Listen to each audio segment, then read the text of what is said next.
ಎಲ್ರಿಗೂ ನಮಸ್ಕಾರ.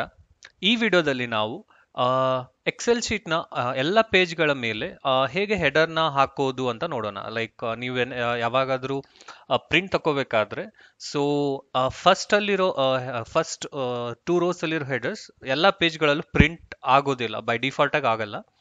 ಸೊ ಅದನ್ನ ನೀವು ಕೆಲವೊಂದು ಸೆಟ್ಟಿಂಗ್ಸ್ ಮಾಡಿಕೊಂಡು ಚೇಂಜ್ ಮಾಡ್ಕೋಬೇಕಾಗುತ್ತೆ. ಸೊ ಇವಾಗ ನೋಡಿದ್ರೆ ನೀವು ಲೈಕ್ ಈ ಪರ್ಟಿಕ್ಯುಲರ್ ಎಕ್ಸೆಲ್ ಶೀಟಲ್ಲಿ ಸೊ ತುಂಬ ರೋಸ್ ಇದೆ ಆ್ಯಂಡ್ ನಾನು ಫಸ್ಟ್ 2 rows ಅಲ್ಲಿ ಮಾತ್ರ ಹೆಡರ್ ಹಾಕಿದ್ದೇನೆ.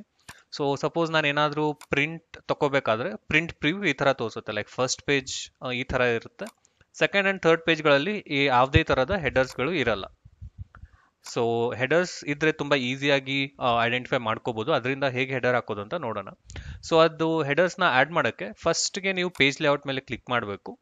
ಸೊ ಇಲ್ಲಿ ನೀವು ಒಂದು ಆಪ್ಷನ್ ನೋಡ್ಬೋದು, ಪ್ರಿಂಟ್ ಟೈಟಲ್ಸ್ ಅಂತ ಇದೆ. ಸೊ ಪ್ರಿಂಟ್ ಟೈಟಲ್ಸ್ ಮೇಲೆ ಕ್ಲಿಕ್ ಮಾಡಿಕೊಂಡು rows to repeat at top ಈ ಪರ್ಟಿಕ್ಯುಲರ್ ಆಪ್ಷನ್ ಮೇಲೆ ಕ್ಲಿಕ್ ಮಾಡ್ಕೋಬೇಕು. ಸೊ ಇದ್ರ ಮೇಲೆ ಕ್ಲಿಕ್ ಮಾಡಿ ನಿಮ್ಗೆ ಯಾವ್ದ್ಯಾವ್ದು ರೋಸು ಎಲ್ಲ ಪೇಜ್ಗಳ ಮೇಲೆ ಪ್ರಿಂಟ್ ಆಗಬೇಕು ಅಂತ ಇರುತ್ತೆ ಅದನ್ನ ಸೆಲೆಕ್ಟ್ ಮಾಡ್ಕೊಳ್ಳಿ. ನಾನು ಈ ಥರ ಸೆಲೆಕ್ಟ್ ಮಾಡಿಕೊಂಡೆ. ಸೊ ಕ್ಲಿಕ್ ಓಕೆ ಅಂತ ಕ್ಲಿಕ್ ಮಾಡಿ. ಸೊ ಇದಾದ್ಮೇಲೆ ನೀವು ಇನ್ನೊಂದ್ಸರಿ ಹೋಗಿ ಪ್ರಿಂಟ್ ಪ್ರಿವ್ಯೂ ಮೇಲೆ ಚೆಕ್ ಮಾಡ್ಕೋಬಹುದು. ಸೊ ಫಸ್ಟ್ ಪೇಜ್ ಮೇಲೆ ಆಲ್ರೆಡಿ ಇದೆ.